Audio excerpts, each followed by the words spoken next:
this has just been a weird day. We just had a false start behind the scenes that nobody, I don't even need to talk about it, but our first intro was awesome. Yeah, and it's like, I'm doing the show with the boss, and here we are. So Jesse was going to be here. I have no idea what's going on with him right now. We're still trying to find him right now, but Brian Driskell is pinch hitting. Great to have you today. This is our first time together. I'm honored. I had to beg Sean, can I please finally join the show? But we are here, and I'm excited to be here. I was trying to figure out what to do, and Brian's just basically like, please, I'll do the show. I'll do it. I'll jump in. Come on. I had to have somebody go turn off Jesse's electricity and all that, so he couldn't be on the show tonight, so I could be on it. So maybe that's what it was. Because a couple of weeks ago, I lost my power, and we had a weird show. That night. Yeah. Well, we've got a lot that we're going to get to. Checklist for Success for Notre Dame is kind of the name of this show, and what we're going to do is go through some of the things that we think are most important on each side of the ball for Notre Dame to have a successful season. And Bryan can just rattle them off the top of his head, so it doesn't matter if just like 6 minutes ago is when he found out he was doing the show. So well, I've put a lot of thought into it. I just didn't know I was going to get a chance to talk about it in tonight's show. So there's definitely some things that I think got to hit right on both sides of the ball. Look, Sean, for me, I think Notre Dame has a very talented roster. Are they at the point yet where, like last year with Georgia, where Georgia lost their best receiver, a stud tight end, and their best pass rusher and still won a title? Notre Dame can't go through that and still win a title. They have to have some things, I think, kind of, go right. And, that's kind of how I think about this type of thing is what are the things that have to go right for this team to reach its full potential? Exactly. And, there are some things on each side of the ball, and that's what we're going to go through today. Also, coming up a little bit later in this show, I've got an interview with former Notre Dame pitcher Chris Niesel. Chris was a pitcher for Notre Dame's 2002 College World Series team, obviously celebrating its 20th anniversary this year. So shared some memories with Chris, and he was the starting pitcher in arguably the 3 biggest wins in Notre Dame history. I would say in the last 60 years, but then, this year's College World Series team ended up, having a little bit of a role of its own. But he came up big in 3 big wins, including the elimination game at the College World Series. He also is the guy responsible for giving Jeff Samardzija his nickname, Shark. So I asked him about that, and you'll hear about that, kind of the origin of the nickname that Jeff Samardzija got. So we're looking forward to doing that. Welcome back, Robbie, who he told us yesterday that he hadn't watched live since the very first show until yesterday, and now he's here 2 days in a row. So he's on a roll right now. Good to have you back. And he said he had been watching the archive videos, but he hadn't been here live since then. So glad to have you back, Robbie. All right. So again, the name of the show today is Checklist for Success. We're going to go through some things on the defensive side of the ball and the offensive side of the ball for Notre Dame to be successful in 2022. Let's just start with maybe what would be at the top of your list defensively, Brian. I have an idea of what it probably would be. You tell me, though, first. I think in order to reach your full potential as a program, what you're good at, you have to be really good at, right? So when you look at the defense, the strength that I perceive this team to have going into the season is going to be the defensive line. So to me, the first checklist is your dudes have to play like dudes, right? And that's where a lot of your dudes are. You need Isaiah Foskey to build on last year. You need Jason Adamiola to put it all together. You need Riley Mills to have that breakout this year. Howard Cross to step into Kurt Hinish, depth to all that ties into the D-line plays dominant. And that's really what it boils down to me. Cornerback, safety, line, we'll talk about all those things as well, but the foundation of this defense, as far as checking off the list, has to be you have to have a dominant group in the trenches and everything that goes along with that. Yeah, absolutely. And I mean, it's a team that had 41 sacks last year, and they return a high percentage of those sacks. They don't lose many of those sacks from a year ago. Like Kurt Hinish and Myron Tagovailoa-Amosa each had 2, And those are like individually, those are the biggest loss, from an individual total standpoint, two apiece that those guys had, and I mean, obviously you got Isaiah Foskey back and everyone expects great things from him, and the Adamilola's coming back. And I guess what's going to happen on that other side, not necessarily the Viper defensive end side, but that big defensive end, like what exactly are we going to see out of that? Is Riley Mills inside, outside? What exactly that's going to look like? I think that's maybe why one of my bigger questions in terms of the defensive line coming into the season. Yeah, I mean, does Riley Mills have the breakout? Right? It like we can look at, well, he was mostly inside, played one game last year as the big end, and he had 2 sacks against Virginia. So is that a foreshadowing of what's to come? Not that he's going to have 2 sacks every game, but that he's going to play well on the edge. Or was that just sort of a good game against a bad opponent that wasn't expecting to see him? Because Virginia's offensive line last year was bad. Like the outside of their center, which again is not going to stop a big end a whole lot. Yeah, they weren't very good. I've heard a lot of good things about him. By the end of the spring, he was playing very well. He's a 290-pound big end, and I would argue he's a little bit more explosive athletically than Myron was. And so I think there's a chance for him to be a really good player, but he needs to be there, right? And I think he needs to be that, but it can't just be him. And that's the big, especially the bigger guys you need to have a good rotation. So even if Riley Mills breaks out, he's playing 50 snaps a game. What about, and that's a lot, what about the other 20 to 30 snaps a game? Is it Alexander Ahrensberger? Does Nana Osafa-Mensah step up? Are they able to kind of get into some nickel packages where maybe Justin Adamiola is sort of that end opposite of Isaiah Foskey, which I think we'll see a lot of this year, where they get those 2 guys in the field together. Do against maybe some of the faster teams, North Carolina, USC, do they maybe think about putting Justin as sort of the big end or Isaiah Foskey as the big end when you're playing a team that's going to throw the ball more to get more pass rushers on the field, since they're not going to run at you, almost like you're kind of daring them to run at you, right? And I think that's kind of how they look at it. So it's going to be interesting, but at the end of the day, the key there is Riley Mills having somewhat of a breakout season that cures a lot of those, or answers a lot of those questions, and can make this defense. He could be the difference to me between this being a really, really good defensive line, which it's been, and a truly elite defensive line, which I think it's capable of being. Right. But they're going to have some things go their way. Well, because like Mills, I think we were probably expecting more from him last year. Still had a pretty good season, but this would be, like you said, what he did last year was nowhere near what you would consider a breakout type season. And that's, I think that's, again, like when you look at that side of the line, a big question. Are we officially considering Jordan Botelho a linebacker now?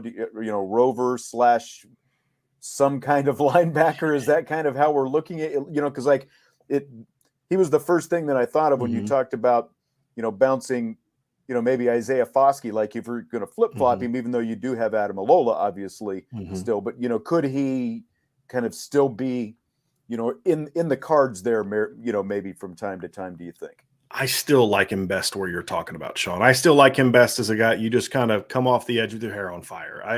I still feel like that's where his skill set is, can best be. I mean, look, it says a lot about him that he can play rover and maybe play some inside linebacker if you need him to. It says a lot about his versatility, but go back to his high school film, Notre Dame, when he has really flashed the most impressively is when he's coming off the edge. And so, does that mean maybe, can he maybe battle Bo Bauer for that third down linebacker role, which is sort of a blitzer / drop into coverage? If he can play rover, he can do that. Right. Right. And then you add that just a little bit more explosiveness, a little bit more of the thing about Jordan Patel, Sean, is there's never been a doubt about his talent or his feel for the game. He's got a great feel for the game, and he's very talented. It's, can you depend on him? Can you trust him to be there every day? And so far this offseason, he's been that. If that continues, he could be a guy that could be that boy. Now you throw him on the field with Justin Adamiola, who was the second leading sacker for them last year, and you put him with Justin Adam. Think about this. If you're against a 3rd and 9, you've got Isaiah Foskey, Justin Adamiola, Jason Adamiola, and Jordan Patel coming after you. That's a lot of pass rushing potential right there. Right. And so, yeah, he could be that interesting weapon, and especially early when teams maybe haven't seen some film on it. Maybe you throw that out at somebody that's not expecting to see it, and then it's like, oh, wow, I wasn't prepared for that. And, maybe you can steal some early big plays from them. That's exactly right. Before I go any farther, I forgot to mention off the top, be sure to hit that like button, subscribe, rate, follow, all those fun things, comment.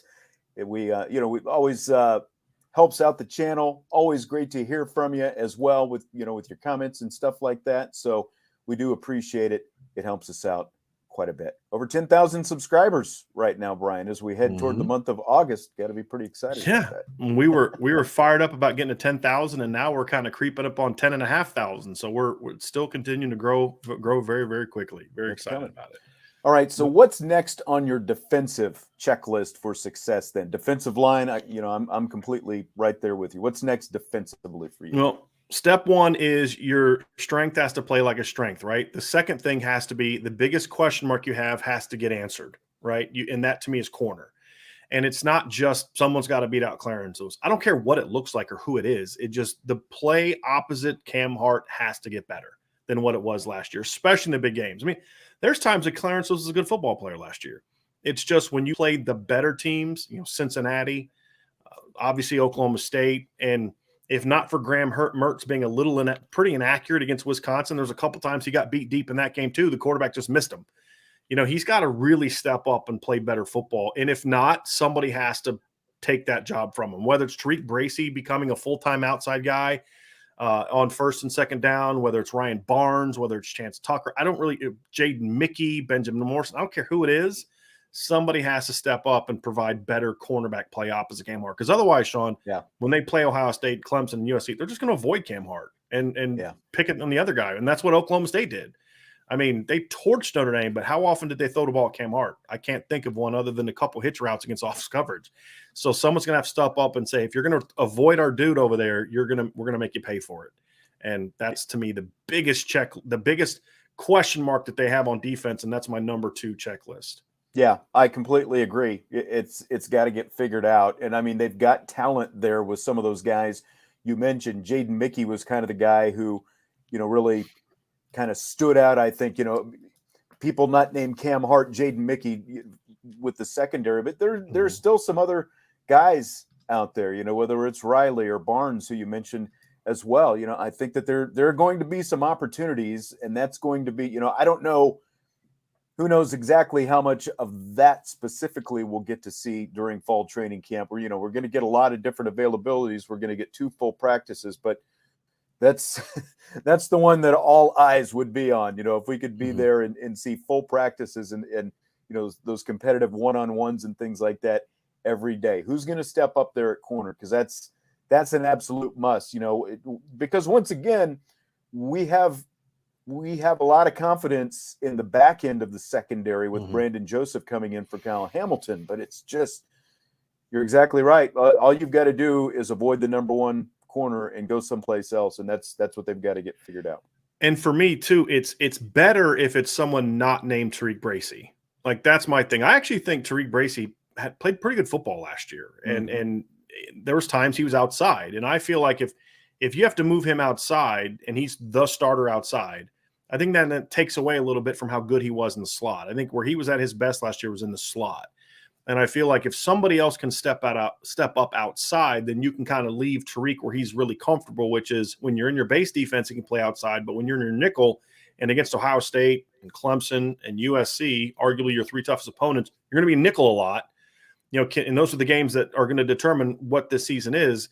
If you can leave Tariq inside and somebody else emerges outside, I think that's the key. So, yes, Tariq could be an option, but I'd much rather be somebody else. At least a third guy really step up, so that way you can feel comfortable with putting Tariq inside, and at least in those big games. If they have to play him in some base downs against other teams, that's fine. But in those big games, if you can have Tariq inside and then somebody else step up outside, that's where you get your best alignment. So it's not just about like one guy, but your best unit is Cam Hart as a starter, Tariq Bracy in the slot, and then somebody else stepping up as a really good cover player on the outside. I agree. All right. So what's your third thing defensively then, Brian?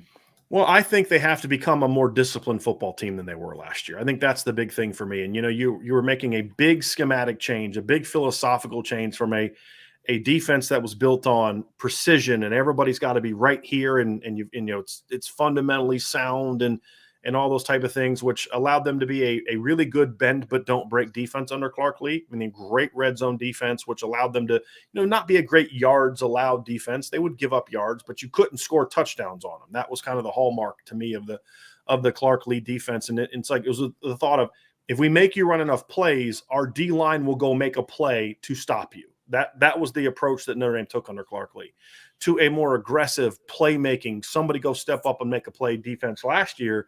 And there was a lot of mistakes, right? You saw the blown assignment against Florida State that resulted in an 80-plus yard touchdown. You had, KJ Wallace going under a wheel route instead of over top of a wheel route, what results in a 60-something yard gain against Toledo. You saw a lot of missed tackles. You saw, some bad gap fits and things like that. They cleaned it up a lot down the stretch. And I think how poorly they were in the bowl game masked just how good Notre Dame played in the second half of the season on defense. I mean, they were really good after the North Carolina game. I mean, dominant defense. Yeah. And so you've got to get back to I think this defense is capable of being really good, but they have to be more disciplined than they were last year, which includes assignments, but also I would kind of throw tackling in there too. I mean, when you look at some of the athletic quarterbacks going to play, Sean, this team has not been a good tackling team, in my opinion, since 2018. That was the last time I really felt like Notre Dame was a really good tackling team. And that really is weird. I mean, you're talking about two defensive coordinators, over that stretch, and just the fact that such a basic fundamental part of playing defense. To me, it's a head scratcher that it's been. It is, it has been, especially since it wasn't. I mean, Clark Lee was a disciplined, do it the right way kind of guy, and that was not an issue for Marcus Freeman's defenses at Cincinnati. So you wonder, was it how they practiced? Was it was it a lack of talent? Because look, if I tried to go out there and tackle Notre Dame's receivers, I look pretty stupid too, right? Because I don't have the talent to do it. When other players are just better than you, you can look like you can't tackle very well. Is it that? Was it they didn't practice tackling technique enough? Was it something that maybe the head coach did? I'm not trying to throw Bryan under the bus. I'm just throwing out options. The head coach that did not allow you to. I mean, you don't have to try, right? But I don't know if it was. I'm just trying to think of what could all be the possible reasons why, even though under two defensive coordinators that we all respect and think are good coaches, tackling was just an issue for them. For so long, really. I mean, since now we're talking 3 seasons. So that's part of it too. They have to become a more disciplined team, because missed tackles aren't going to hurt you in 9 of your games this year. But they can get you beat against Ohio State, Clemson, and USC. And so that's the third one for me. So we kind of went personnel and position groups on the first two.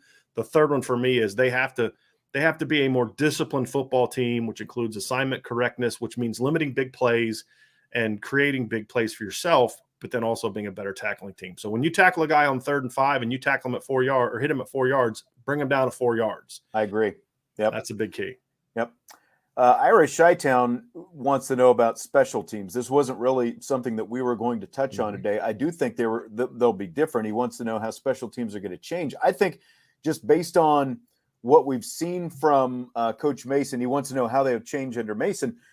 What we've seen from him, what we've heard from him, is like they'll go after some kicks. They'll actually try to block some kicks. They're not just going to play passive and then not even set up a return half the time. And to me, the biggest change is going to be we're going to see a little bit more aggressiveness. I think down in the trenches at the line of scrimmage, going after kicks, whether they're field goals or punts or whatever they happen to be. There's going to be a different attitude when it comes to that we didn't see over the last 5 years under Brian Polian. Notre Dame blocked 1 kick last year. Yeah. Cincinnati blocked 6. Right. And here's the maddening thing for me, Sean.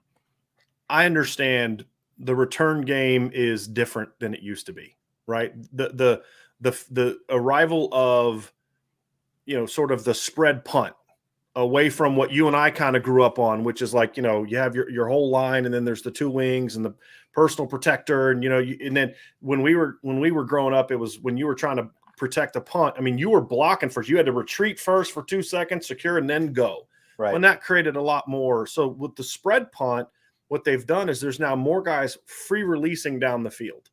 So it makes it a little harder to like set up a wall, right? Like anyone that's covered high school football, I don't know, you may still see the wall in high school, but it used to be where that would be in college as well. I remember my freshman year when I was playing receiver, I was on special teams and we would work on the wall.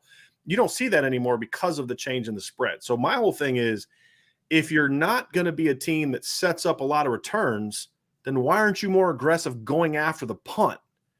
And that's what was so maddening is you'd see like 5 Notre Dame guys just kind of jog off the line and engage and just stand there.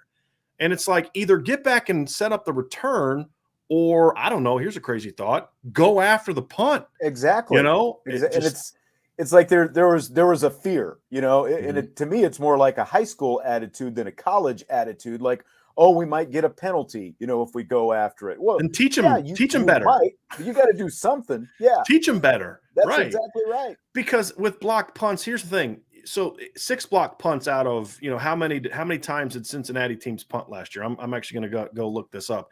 Opposing teams punted, let's see here, 71 times last year. Oh, they blocked 6 out of 71. But what we can't account for statistically, Sean, is how many punts were line drives because they were trying to rush the kickoff so it didn't get blocked. How many were shanked out of it? Yeah, there you go. Bad yardage, that kind of thing. Right, right. And so, those are the things you look at and say, you want to be able to evaluate it that way. And those are the differences in field position that you can look at and say, that can be the difference between a win or a loss. I mean, if you take out, for example, the Clemson game in 2015, what happens in that game that Notre Dame lost by 2 points at the end of the game if one of Clemson's early scores didn't come off of a 15-yard punt from Tyler Newsome, right? That gave them an easy, 30, 35-yard drive to score a second touchdown. Those kind of plays in big games where you don't block the punt, but you force a shank can be the difference between winning and losing football games. And to me, that's the big key. Yep, I agree. What's up, Jesse? Hey guys, thanks for having me. Yeah, thanks for showing up. How you doing? Hey, I'm doing okay.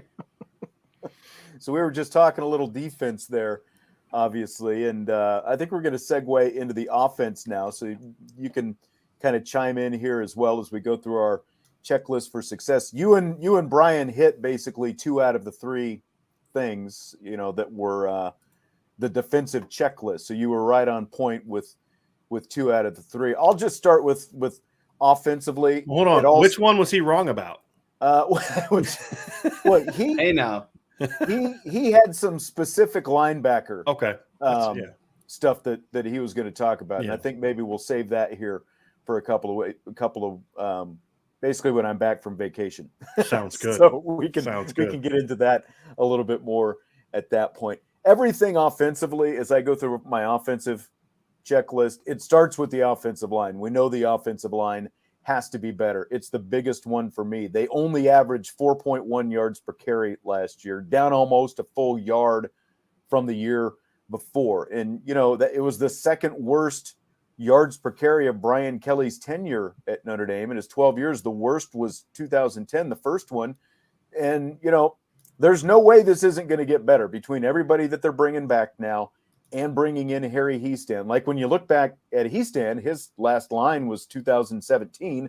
Now, of course, they had Quentin Nelson and Mike McGlinchey, but they also averaged 6.3 yards per carry. And, like I've been kind of keeping an eye on some of the comments in the YouTube tonight. And Michael Campbell, there's some points that Michael Campbell has, but, he's really going hard after, Tommy Rees. He says in the bowl game, it was good, but it was sniffed out because we didn't make the adjustments to keep scoring. Tommy Rees offense got figured out and couldn't close. Now, here's where I would disagree with that. I don't think it's necessarily about the Oklahoma State solved the defense and they couldn't close. Well, they couldn't close because they knew going in that with that offensive line and without Kyron Williams, they were not going to be able to run the ball effectively.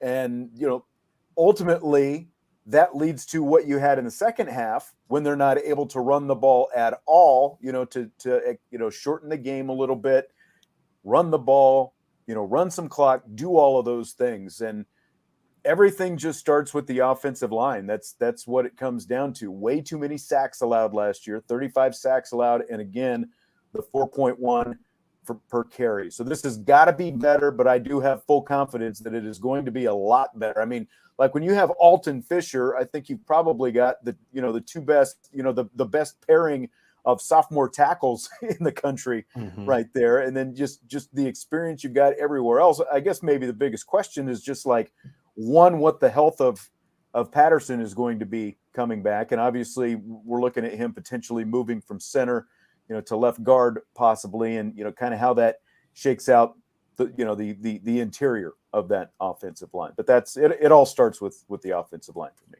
Well, look, Sean, I've called plays before.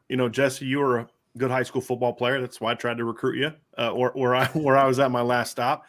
You can call all the plays you want. You can make all the adjustments if you want. If you don't have the horses to pull it off, it doesn't matter. All right. And this is the thing that I always point to. Tommy Rees, if you go back and break down the film, they made adjustments. They didn't work because two things happened. One, the offensive line was one, and two, they just came up and pressed the corners or the receivers, and the receivers had no ability to get off the press. So all the RPO stuff that was so effective early was negated, and now you couldn't get off the line and get open. And so, look, I've got to have something I can go to that's going to work. And when your offensive line can't block, there's not a lot to turn to at that point in time. And you were facing a defense that finished number one in the nation in sacks, and you threw the ball a bunch and you were able to protect. But it's just like when you can't run the football, and they know you can't run the football, there's not a lot you can do. So bad position. Yep. It's the same thing that we talked about on the other side of the ball, right? Like if you in today's football, and I don't know how it is in the NFL, I don't watch a lot of NFL, but in college football, I still believe that if you want to be a great team, you have to be able to thrive in the trenches on both sides of the ball. Right. And I think that's especially true for a team like Notre Dame. If Notre Dame doesn't have a dominant offensive line this year, they won't have a dominant offense. I don't care what happens at all the other positions. When we talk about what the standard is for Notre Dame, which is to compete for and win a championship, you won't see them doing that with a mediocre line like Clemson had in 2018 or 2016. It's going to have to be around a 2015, 2017 type of offensive line. And it's not a shocker that the two best offensive lines that Notre Dame has had also were blocking for the two best offenses that Notre Dame has had in the last 12 years. So yes, you're right. That's got to be the key. When you have a line that can block, it gives an offensive coordinator a whole lot of things that he can go to. Yep. And that's why I'm a lot more confident that this offensive line or this offense will be better because Tommy Rees is going to have some things he can go to. Like I can draw up all the great route combinations in the world. And, Jesse, you're a defensive coordinator, right? And I'm going against you and I've got all these great concepts and I got better athletes than you got. What's your one neutralizer? Okay, well, you can't do all those things if your quarterback's laying on his backside, right? And that's the great, negator. And so Notre Dame didn't have the ability to prevent that at times last year. This year, I think they will, and that's why I think this team's going to be a lot of fun to watch. Yeah, kind of piggybacking off some of the stuff that Bryan was saying, you become very one-dimensional when you have an offensive line that can't consistently play well. And like he was saying, when you go against teams that has not a good offensive line or maybe a young offensive line, you can kind of pin your ears back a little bit and really try to rush the quarterback. I think that's what we saw early on last year with Notre Dame is they became so one-dimensional and kind of predictable and bringing up their corners and stuff like that. And it really hurt them. But going forward this year, I think that Notre Dame, I think a lot of their success will hinge on what this offensive line can do because, like he said, without a good offensive line, you're not going to be able to open up your playbook.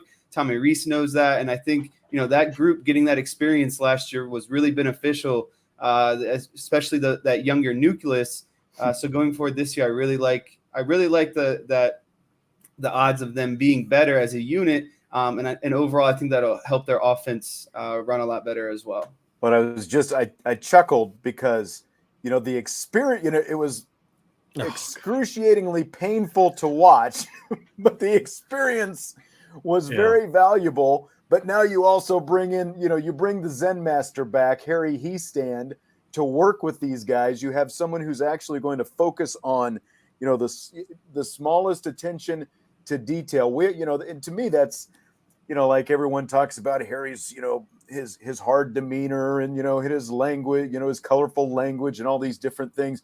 To me, it comes down to the guy, he's not just a taskmaster, he is a teacher. And he starts, it kind of reminds me, the same kind of things that we were hearing about Mike Elko when he came in his first year running that defense. Because like we stood out there all spring, and you couldn't necessarily, in Elko's first spring, and it's like, well, I don't know. It's like, what did we really see? We didn't really see a lot, but look how much better that defense was the next year under someone who was actually, out there, earning his keep and coaching it. And that's exactly what Harry Hiestand is going to be when you've got the talent that they've got to start with and some experience. And now you hone it in the proper way. I just think this is going to be a much, much improved offensive line this year. What's going to be funny is this is actually going to be a less experienced offensive line than last year's was. Remember, we heard that mantra because Kane Madden had so many starts and all that. It's like true. You're going to have 2 true sophomores in the starting lineup this year. Yeah. And so it always kind of made me laugh when he would talk about the lack of experience. And I know that's not what you're referring to, Sean, but we're looking at this offensive line. And when the line, if you look at it outside of Jarrett Patterson, who was your 2 best offensive linemen last year when they were on the field? It was Joe Alt and Blake Fisher. Exactly. And they both gave up a sack in the Rose Bowl. One was a covered sack, but that was against the best pass rush in college football. And they threw the ball. They called over 70 pass plays in that game. So I'd say they held up relatively well. But at the end of the day, you'd like to say, hey, well, they're, they've got not just the 5 starters, but Tosh Baker got a couple starts last year. Michael Carmody got some starts last year. Andrew Kristofic is battling for a starting job. He actually was one of the key cogs to the line solidifying and settling down in the second half of the year, and he's having a hard time staying in the lineup this year. I think it says a lot about the depth of the line. So as you said, Sean, it was brutal to watch last year, but I do think it's going to pay off for them this year. And we saw that a little bit in 2016 as well, right? Like McGlinchey and Nelson both played well in 2016. They were both All-Americans. One was the second, one was the third, but the rest of the line, was a little bit of a problem, especially at right guard. Well, that ended up paying off in 2017 because, you were able to move some guys around. So Alex Barnes went from tackle to guard. He was even better at guard than he was tackle. Sounds a lot like Josh Lugg, right? You had an experienced center coming back, and now it's going to be kind of Jarrett Patterson moving over. But, Zeke Correll stepping into that. He's now got a lot more experience under his belt. Some of it wasn't always good. Some of it was, especially at center. And it just reminds me a lot of that 2017. And then you had a new young guy stepping in at right tackle, which was a combination of 2 young guys, Robert Hainsey and Tommy Kramer, very similar to what we're talking about now. So, he showed that year that I don't necessarily need experience across the board if I have talent. And that's what we saw in 2017. And the 2015 team was very similar. Remember, Quentin Nelson was a redshirt freshman that year. Mike McGlinchey going into 2015 had 1 career start, and that was in the Music City Bowl against LSU. Yeah. And he turned that into a really dominant offensive line. And I think he's got to be – and this is one thing I heard from sources, Sean, coming into the years. Part of the reason Coach Hiestand wanted to come back after Brian Kelly left was – he looked at what they had and was like, I can do something with this. I can work with I can do something with this. And I think he will. All right. Jess, we were going to do this checklist originally, and I know you were going to focus more on defense. You haven't had a chance to say much yet since you jumped in. Do you have anything that you want to chime in with that would be on your offensive checklist, or you just, kind of want to go with what we were going to talk about already? No, I really think, kind of piggybacking a lot off what Bryan said, I think the main concern with a young quarterback is how dominant can this offensive line be in the trenches, and what kind of pressure can they provide and relief for Buckner, considering he's, nothing is definite yet, but it's looking like he's going to be the starter. Having that offensive line that can provide a security blanket with a young quarterback is super helpful. And I think it'll ultimately slow the game down for him a little bit. And, I've talked to you about this before. I think Notre Dame really has to establish some sort of run game when it comes to Buckner as well, because that's only going to help him in the long run as well. And then you can play action off of that. You can do more designed runs with Buckner because they have to respect, more of that run game, RPO type action. And that only comes if you have an offensive line that can dominate and give you the time needed to execute some of these plays. Another big aspect is I think you have to have some sort of number 1 legit wide receiver. We all know Michael Mayers is a stud. He's one of the best top tight ends in the country. So having him on the field is really going to open up some other, some looks for some other wide receivers, but someone has to take over as that wide receiver 1 and be able to to tag team almost with Michael Mayer down there in coverage, because if they're going to try to, double team or play a guy over top of Mayer, that only helps out the other wide receivers on the field. But someone has to step up in order for them to capitalize on that situation.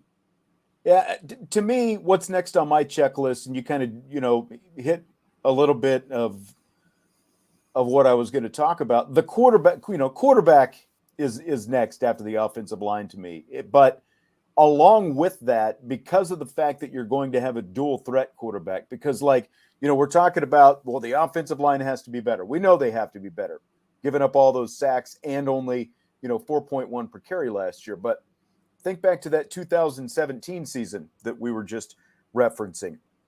They averaged 6.3 yards per carry, the most of Brian Kelly's tenure, and one of the biggest rushing totals that you're going to see. Well, what did they have? They had Brandon Wimbush. They had a dual threat quarterback who ran for over 800 yards himself, and Josh Adams. So I think that Buckner, one, he's not just going to be a running quarterback. So that's not what I'm trying to say. But because of the fact that he has to be accounted for in the running game, like with that zone read and that kind of thing, we knew that Jack Cohn was never going to pull the ball. Well, we know that Tyler Buckner can pull the ball, and we also know that he's got a good arm. Now, the other part of this is he can't just be a runner. Obviously, he still has to get better as a passer. We saw some improvement from him as a passer in the spring. He's got to be more efficient.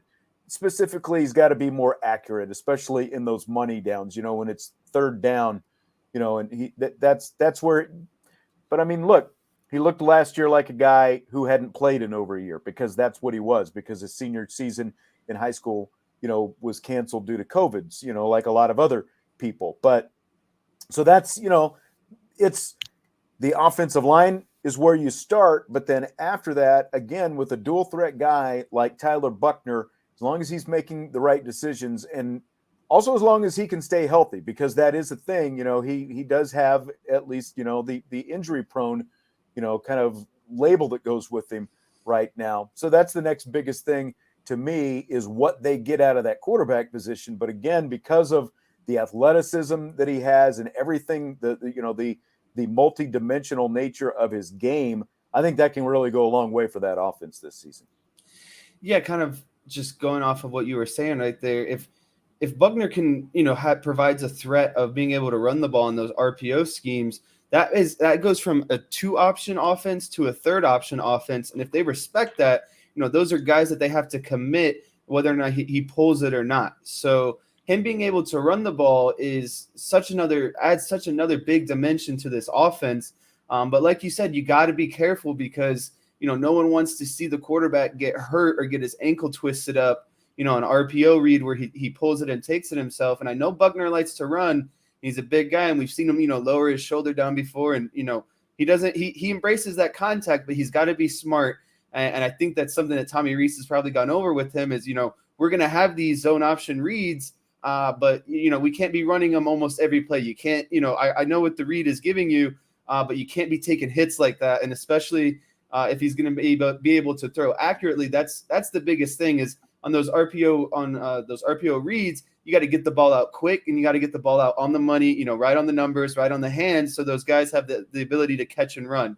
So I think the biggest things for Buckner this year will be, one, his ability to make reads, and then second, being able to put the ball on the guys right on the number. I think accuracy will be his biggest thing this year. I don't think necessarily we have to worry about, the long balls down the field. I think we need to be able to see him complete the 5 to 10 route, 10-yard slants, the ins and outs, the comebacks, the curls, all those routes, short intermediate routes that are timing routes, and where you're putting the ball on them, and it has to be there at the right time. Right on the numbers. Yep, I agree. The final thing on my checklist, and like you were talking about finding the number one wide receiver, I think I think that one is going to emerge. It might just be Lorenzo Styles. I think that he would be the front runner coming into the season. But I think just mixing and matching the offensive skill position players for maximum success is going to be a key. Like, especially when you just look at the numbers, like what they've got, when you've got 3 healthy scholarship running backs coming into the season, because you've got a couple of guys banged up right now. You look at that, and you look at just where the numbers are, at wide receiver, and you've got Avery Davis coming back from an ACL. You've got Joe Wilkins coming back from injury. So one of the things that Tommy Rees has done really well as offensive coordinator is suit the offense to the strengths of the personnel that he has available. Like we saw him make the mid-season adjustment last year, getting the ball out of Jet Cohn's hand quicker, to help sort of, the fact that the offensive line had the issues that it had. And because they, had trouble running the ball, we saw that. You go back a couple of years when it was so tight end heavy and, and all that stuff with Tommy Tremble. And so we've seen him run different offenses already, and then look at what he did in the Fiesta Bowl. Now, again, I know that people want to knock him for that, but, we kind of went through that. The fact that you didn't have an offensive line, the defense you were going up against, and no Kyron Williams in the Fiesta Bowl, I really think I'm not giving, like Tommy Rees and Marcus Freeman a complete free pass, but there are reasons, like if you could just hand the ball off and get 4 yards a carry in the second half, you're probably going to win that game. But they averaged 2 yards a carry for the game, So, but again, specific to this season, I think it's going to be a little bit of a mix and match job. There's some different things, like how you use Michael Mayer. Can you actually run 2 back sets? Because the fact that now, Chris Tyree is such a good pass catcher, how do you employ him in that fashion, considering the fact that you only have 3 healthy scholarship running backs coming into the season? I think it's going to be maybe a little bit of a shell game, moving some things around. And that's going to be a big part of this, especially early on in the season. Like if they can get Logan Diggs back in the middle of the season somewhere, that's going to help considerably. But that to me is going to be a big factor in this season, is how Tommy Rees employs this personnel with what he has available to him, which again, in some spots is not a lot. No, yeah, I agree. I think that we might be able to see some of the creative genius of Tommy Rees this season. I think he's got a lot of pieces here to work with, very high level pieces. But how can he get creative, and how can he schematically, out scheme some of these defenses and get creative with the chess pieces that he has? Because you have some big pieces like Michael Mayer. I think Lorenzo Styles will be another big piece. I think Tyree will be a big piece. I think Diggs can be a big piece when he gets healthy. And if you can have, a 1-2 punch of Diggs and Tyree, I think that's going to be very beneficial for a guy like Buckner and a guy like Mayer, because, you have to respect those guys. And then at the same time, you also have to respect Mayer. So I think this season will be largely, predicated around Tommy Rees's ability to use his weapons and be able to get them open schematically. I think there's going to be a lot of kind of almost timing routes for Buckner. I think he's going to have, 1 to 2 reads that he's looking at per play. And his main read is going to be, predicated by what Tommy Rees was trying to do to get that guy open. Yep. So that's our checklist for success for Notre Dame offensively and defensively this season. A few things on each side of the ball. Thanks to Brian Driskell for jumping in, and Jesse for getting in here as well. Before I get to the Chris Niesel interview, All-Star game last night, Jess, fill in the blank. The All-Star uniforms were blank. The All-Star uniforms for me were actually hit and miss. I love the all-white with the gold accent that the NL wore. I do not like what I call the prison grays that the AL wore. I just think those don't look good, especially when it's hot out. It's sunny LA, and you're going out there with these kind of dark gray uniforms. I didn't mind the white ones, like I said, that the NL wore, but if it were up to me, why don't we just go back to the old school and guys just wear their teams and their hats, because then it's more fun. I think you see, where the guys come from, the variety of uniforms.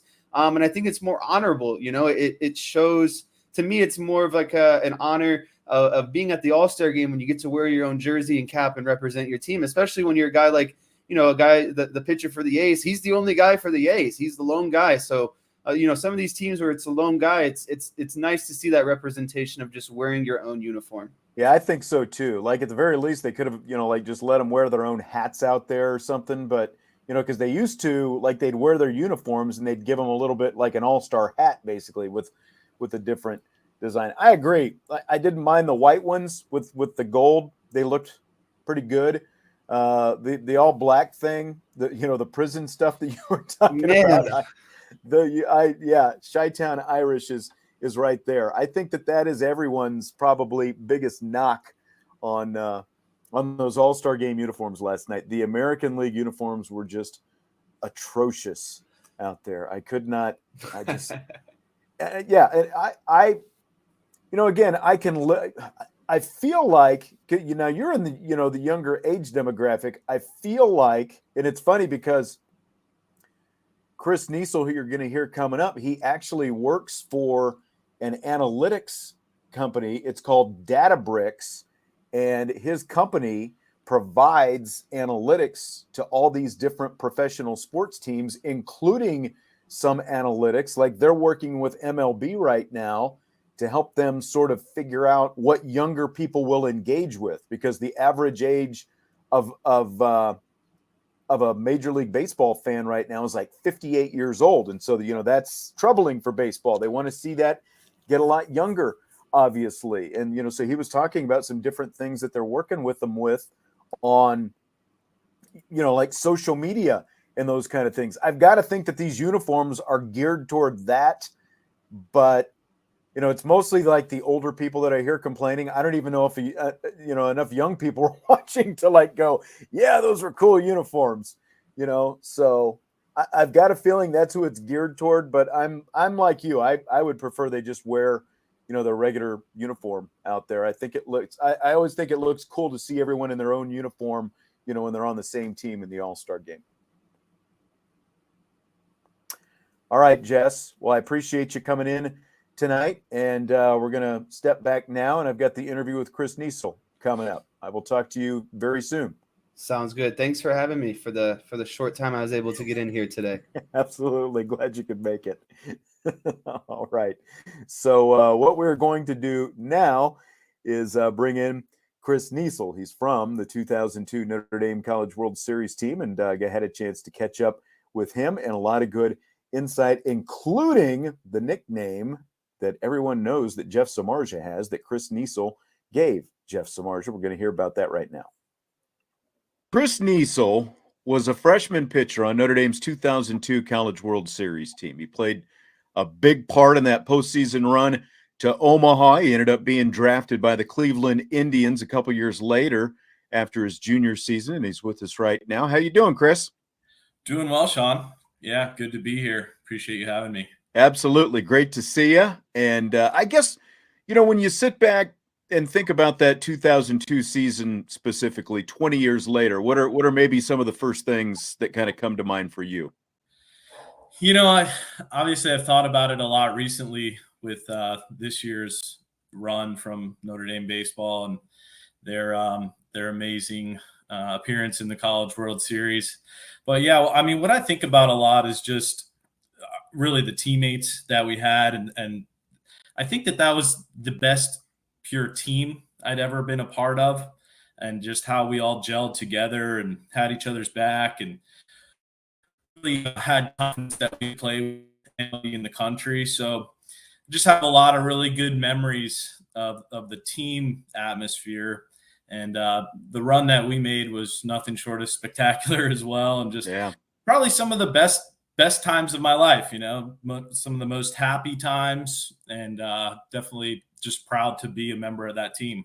Well, and you're a freshman, and, and like getting to those guys, and I've made the same comment being around a lot of different teams back in those days, that I agree with what you started with, just the pure team aspect. There was and it obviously started with the leadership from top, the player leadership, even with, Steve Stanley and, Andy Bushy and on down the line, the veterans on that group, and, mixing in the veterans and then young guys like you and Grant Johnson and some of the, coming in and being part of, such a big part of that run as well. There was just a great mix, wasn't there? Yeah, there was. And I think it says a lot about the culture at Notre Dame, the school, as well as the baseball team, right? It's like you bring in the #1 recruiting class that year. We were fortunate enough to be ranked the #1 recruiting class with a team of guys that had already been there, 3 years, well established. and you never really know how those two groups are going to mix, right? Right. But again, everybody really got along. I mean, we didn't really have those clubhouse conflicts that you see in most teams. We gelled together. You had young pitching coupled with great position players that were well established and just a tried and true lineup. So it was just a cool dynamic, and again, something that I was just so happy to be a part of. You came right out of the chute. I remember that your 10 strikeouts in your college debut, you strike out 9 in your next start. And it's like, here's this, fireballer, with a good curveball as well. But I mean, you're not a big guy. You're like 5'11", but you had good velocity on that fastball. Where did that velocity that you had come, where did it come from? I think a certain aspect of every athlete has some God-given talent, and then there's a whole lot of hard work, grit, determination, and work ethic that goes along with it. But where I really – and it's funny, my nephew is at the same age where I think young athletes start to change, especially males, going from their freshman of to their sophomore. And that's where things started to change for me. And then – even again, I feel like I hit another step going from junior to my senior season in high school, and never really looked back physically from there, and just kept growing and developing. But yeah, coming out of the gate as a freshman at Notre Dame and getting those 10 and 9 strikeouts, I was definitely fired up, and I think adrenaline had a lot to do with that as well. I watched that you always reminded me of, and I don't know if this was a discussion we ever had back then. I'll let you know who my guy is. I want to see if what you say first. Was there ever anyone from back then you really sort of tried to emulate, any of that kind of thing? I don't know that I did per se. I know my dad always wanted me to mirror Greg Maddux, but okay. I don't think I give myself that much credit. There was, a guy named Tim Hudson, maybe. That was powerball sinker guy with a good slider and curveball that maybe there was some comparisons to, but I'm curious of who you're thinking about. Well, that's funny that, they probably had a better fastball than Maddux to begin with. Yeah. He was obviously a lot more control. David Cohn is always the guy who came to mind for me. You're similar size. He might have been a shade taller than you, and he might have been, a little bit more, 3/4 slot or whatever, but very, very similar, I thought. And especially, just the competitiveness, that both of you guys had. What do you think about Cohn? Yeah, I like that comparison. I mean, hey, great career in the big leagues. I think, again, going back to every athlete's born with something, I think that bulldog mentality was partially born with, but always tried to escalate my game with runners on base, and I think he did a good job at that too. So I'm cool with the comparison. Okay, all right. I'm glad we're that's not bad then. Yeah. So your freshman season's rolling along, you're doing pretty well. All of a sudden it's early April and you come down with mono. Do you remember, kind of like when, things started feeling wrong? Was there kind of a moment that you remember? I just remember being a little bit tired and that something was off, which when you're that young and, you're firing on all cylinders to play, and it was unlike me. So I remember going to the doctor and getting the news, which was definitely a setback. It's funny, how things work out. I feel like now is almost a little bit of a blessing in disguise. It was like maybe God telling me, hey, take a step back and, relax a little bit. Good things are coming, because obviously we had a run that was coming up and I was going to be called upon to contribute to. And I felt like I was like a horse at the starting gate when I came back, like just ready to roll, just being in a dorm room by yourself for 4 to 6 weeks, whatever it was. I was so amped up to come back and contribute to the team. And we were already in the playoffs at that point. Quarantine before quarantine, I guess, Yeah, I guess. Unfortunately. Yeah. Then you did, you came back, and I remember it seemed like they brought you in relief, like your first few times back, right? Do you remember it? So like, did you feel, were you feeling pretty close to 100% right away? I was feeling 100%. I think they wanted to stagger me coming back a little bit just because of concerns around stamina and, pitch count. And sure, we didn't want me to, maybe go out and throw 100 pitches in the first start, which give credit to Maneri and O'Connor on that. They always were looking out for a pitcher's best interest. So, but I absolutely remember coming in relief, which was new to me. I was always a starter up until that point. But again, fired up to come in relief and close a couple games out. Well, then you guys are hosting the NCAA regional that year as the number 2 seed, and you're basically the number 3 starter for the. You did pitch in relief though in the opener of that game. Did they kind of, did Bryan O'Connor, you referenced there the pitching coach Paul, did they kind of lay out what the plan was for you going into the weekend? Yeah, I remember them telling me, hey, we're it's possible that you come in relief in a key situation. Just be ready. And all in that day, all pitchers were ready. We all had our spikes on. There was no wear and turf like in pro ball. Right. So yeah, I do remember them, hinting at, hey, just be ready to come out of the gate, and I sure was. So. Well, and then 2 days later, I think got a couple outs in relief in that opener, and then you start on Sunday, and it's the clincher. If you win, you're going to win the regional. If you lose, there's going to be another game coming up. But you came out 6 strong innings. Anything really stand out to you, from your start that day? That day, that was Ohio State, correct? Correct. Yep. Yeah. I remember giving up a hit in between second and first that I was so mad at the pitch selection that I made. That's probably the biggest thing that I remember about that game, to be honest with you. I had a pretty solid game, but I remember I threw a changeup where I should have threw a fastball, and I was still kicking myself for that. But no, overall it was such a compliment to be called upon in that situation. Right, because it was such a big game, and I was just happy that I could contribute to the team and getting us a win and moving on to the Super. Well, you talk about pitch selection, and talk to Paul O'Toole about this. He was a senior, your catcher and all that, and he played a big part in pitch selection. Did you guys ever have any disagreements, I guess, or were you guys on the same page for the most part most of the time? For the most part, I think we were on the same page. There's definitely disagreements that came up, but that's what was cool about that team and about pitching to a guy like Paul O'Toole. If you had the confidence in the pitch, right, that's ultimately what matters. You're the one throwing the ball. So there was never too much pushback on shaking him off. Unless he really had a strong opinion, then he wasn't afraid to drop his mask and call timeout and come out to the mound, as you know. Right. So yeah, I think that just goes back to like our team atmosphere and connection that we had and trusting one another. Well, and you faced Nick. I was going to say you faced Nick Swisher that day as well from Ohio State. He ended up being a first-round pick. Do you remember any of those at-bats at all?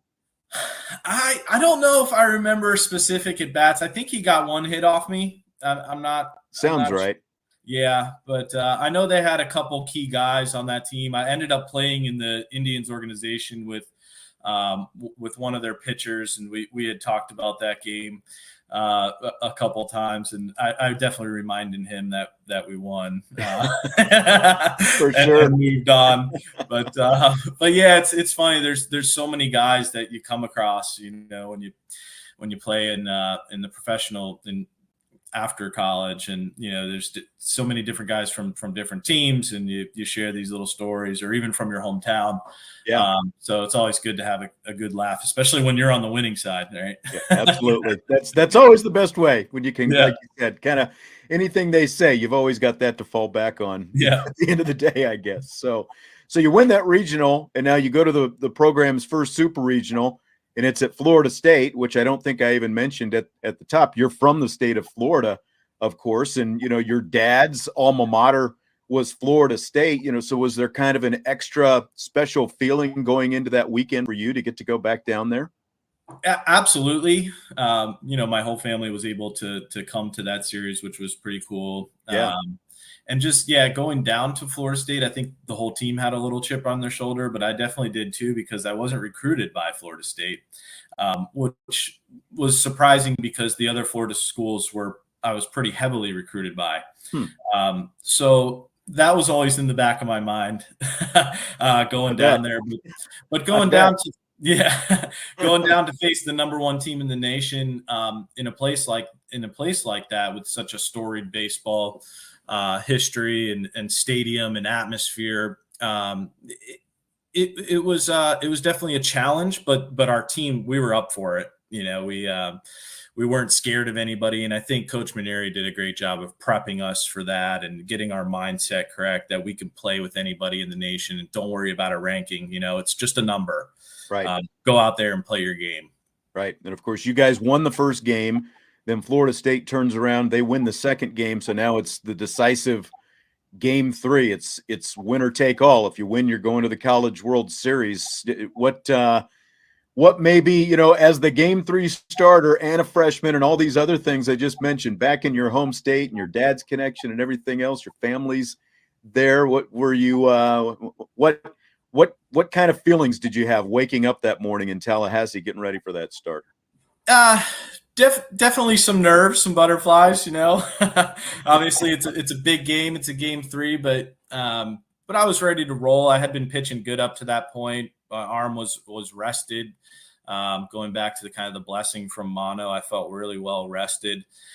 One of the things I remember about that game wasn't actually in the game. It was warming up, and I felt like I was missing my spots. I didn't feel really sharp in warming up for that game, and I remember Coach O'Connor saying to me, "Hey, you look great. Go get him." Hey, positive reinforcement, right? And but once I took the mound, I think the nerves settled down, and I was ready to roll, and I ended up, obviously having a pretty good game. Yeah, absolutely. And the plan that day was, okay, well, let's see if maybe Chris can go 5, and then they had Ryan Kalita and JP Gagne, behind you in the bullpen. You end up going 8, though. Like you talk about, maybe a rough bullpen, but did that end up being maybe as good as you felt all season by the time it was all said and done? I think so. Yeah, we were fortunate enough. We had great defense that day. I remember some couple plays in particular. One by Bryan Stavisky down the line, a diving catch.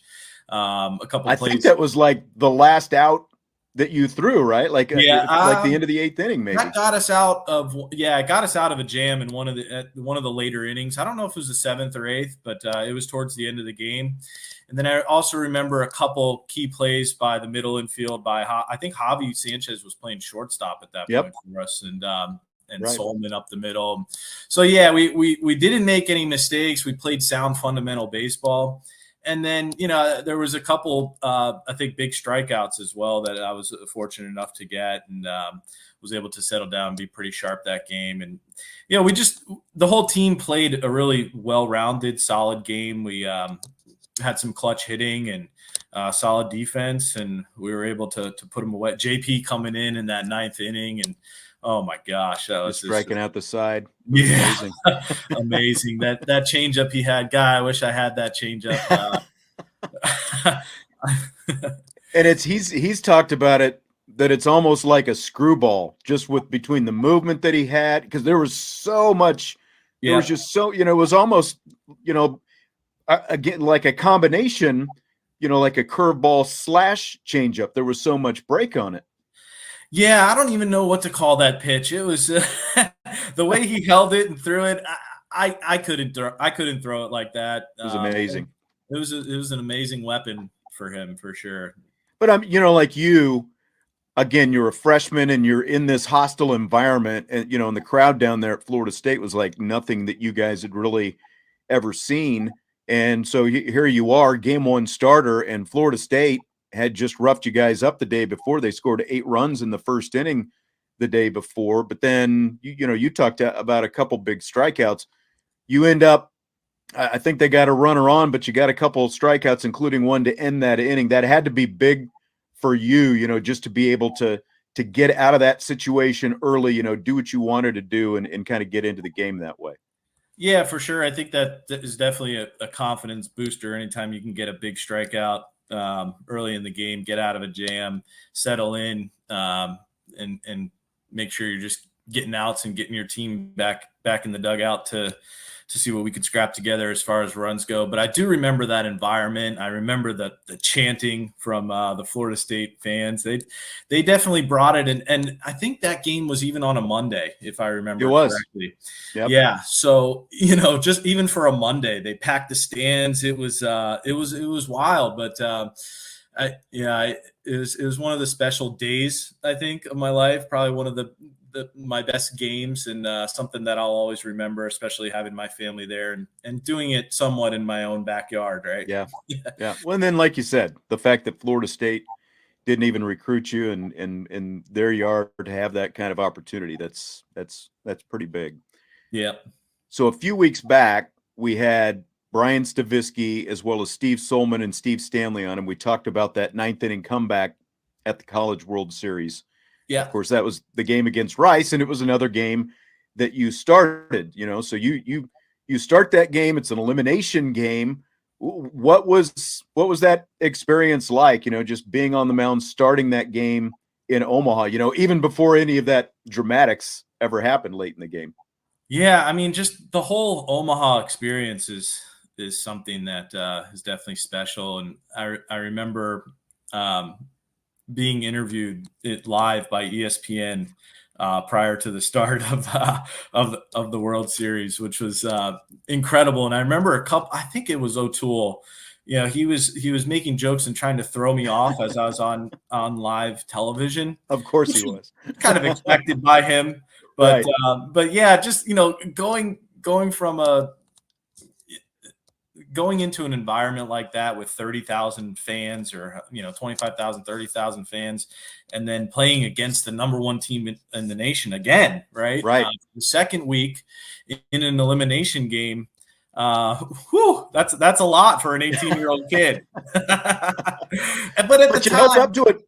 You held up to it pretty well. Yeah, at the time, you're not thinking about those things, right? You're thinking about going out there, throwing strikes, getting ahead of batters, and doing what you know how to do on the mound.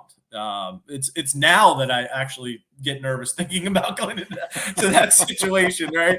Back then, I like to think I had a lot of confidence just going into the game, and again, my stuff was on the prior few weeks, and I felt good. And Rice had some really good pitching, some guys that 3 guys in particular that I think were all first rounders, and I ended up playing against them in Cape Cod leagues the next 2 summers. But yeah, what a special game, and that 9th inning comeback. I actually caught a little bit of your interview with those guys. Did you? Yeah, it was cool to see. It made me miss the team and miss the guys in the clubhouse, and sharing some of those memories with them. What was that like for because by the 9th inning you're out of the game? What was that like for you, watching that kind of inning unfold, from Stanley's triple to ultimately Bryan Stavisky's walk-off home run? Yeah, I still get chills thinking about it because it was just an amazing moment and comeback. What I also remember from that game was we were in the 7th inning with 2 outs and being taken out at a point, which I thought I still had a little bit left in the tank. Right. But, it's funny the things that your mind chooses to remember. But, but we coming out on top and getting a win. And I remember hearing this, and it brought back that we never went 2 out, right? Yeah. Yeah. So that was cool. Just getting a win in the College World Series and moving on to live another day. And that's what you're trying to do there. And when you're in the losers bracket, unfortunately, you're just play the next game, get a W, and live another day and see where it takes you. I think you must have watched that interview, because I think Steve Stanley said that in that interview that you guys had never gone 2 and out, and I never thought about that until he said it. But that's absolutely right. Yeah, and I think that shows a lot of character and heart of the team, and gets kind of down to the foundation that when your back's against the wall, we were always able to perform and come out and have a good game, Yep, absolutely. So a couple years after that, and I was thinking about this morning. So you're a teammate of Jeff Samardzija in 2004. Yep. And, we all know about the nickname Samardzija ended up with, Shark, right? Yeah. So the story that's been told is that you're the man responsible for giving him that nickname. So is true or false? Is that a true story? That is a true story. I think that it was not only me. There was probably a few other members of the staff that quickly jumped on to the nickname, and it seemed to fit. But yeah, I had caught wind of that a few years after I'd actually left, and Jeff went on to have an awesome career. But yeah, there is definitely some truth to that. Do you remember like any of the origins of it? Like, I think that I had heard it had something to do with like you or somebody told him that he looked like, like Shark Face, the cartoon or something like that. Does that sound? The nickname actually started as Shark Face, just coming clean, because we did see some comparisons in his nose and his teeth. He kind of like looked a little bit like a shark, which seemed fitting, and he liked it, I think, at the time. I don't know if he did afterwards, but hey, if you're going to be named after some animal that's pretty fierce, a shark, not too bad. I was going to say, I mean, he seemed to, he definitely, like everyone would walk around calling him Shark, and that I think that pretty much lasted throughout his big league career, for that matter. So he must have liked it. Okay. Yeah, he embraced it and rolled with it. So that's sign of a good nickname, I guess. I guess so. You should have like trademarked it and like merchandise or something like that, cashed in on it somewhere. Yeah, maybe. All right, Chris Niesel from Notre Dame's 2002 College World Series team. A lot of great memories, Chris. It's been great catching up with you. I appreciate you doing this today. Yeah, you too, Sean. Thanks for having me. All right, absolutely.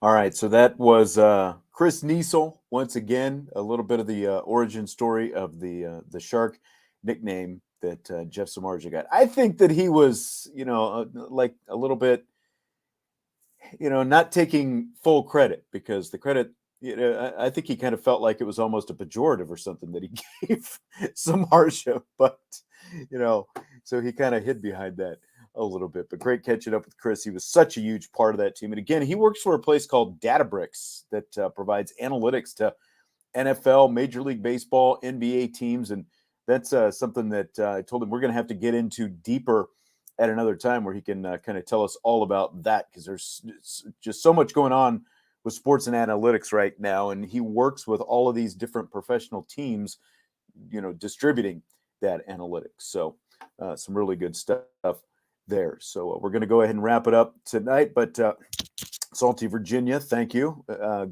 for the compliment there. And it's always great, catching up with these guys, being able to have been a part of that College World Series team in 2002, doing the play-by-play for those guys, and being able to relive a lot of these memories 20 years later now is pretty cool. I've got to do it with a lot of these guys this year. Paul Maneri, Bryan O'Connor, Chris Niesel now, Stavisky, Stanley, Solman, JP Gagne, Paul O'Toole, a lot of these different guys who are part of that. So it's been great to catch up with them. But we'll continue to try to track some of these guys down. It's been a couple of years since I talked with Jeff Samardzija. I had him on my old radio show a few years back. We'll see if we can track him down and get his side of the old nickname gate, I guess. But that's going to do it for tonight. Once again, be sure to hit that like button, subscribe, rate us, comment on us, all that different stuff. Follow us on the podcast platforms as well. We will be back one more time tomorrow as we get another day closer to fall training camp for Notre Dame. We will talk to you then on IB Nation Sports Talk. Thanks for checking in with us today.